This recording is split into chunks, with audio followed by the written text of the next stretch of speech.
లక్షల కిరాణా దుకాణాల ఆదాయాన్ని మింగేసి కొన్ని లక్షల మంది డెలివరీ పార్ట్నర్ల శ్రమను జుర్రేసి వేల రెస్టారెంట్ల సొమ్ముని పీల్చేసి వేల కోట్ల నష్టాల్ని చూపిస్తున్నాయి Swiggy, Instamart, Zomato, Blinkit, Zepto.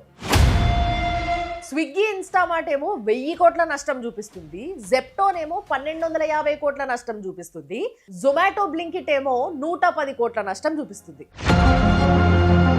ఇలా కాకపోతే ఈ పెద్ద పెద్ద ఆర్టిస్టులకి పైసలు ఇచ్చుడే కాకుండా అన్ని రాష్ట్రాలల్లా, అన్ని లాంగ్వేజెస్లల్లా, అన్ని స్ట్రీమింగ్స్లల్లా, అన్ని ఛానల్స్లల్లా ఇలా యాడ్ పడాలి. మళ్ళీ ఒక్కసారి మీరే అందాజు వేసుకోండి ఎన్ని వందల కోట్లు ఖర్చు వస్తుంది ఈ పనంతా చేసేటందుకు.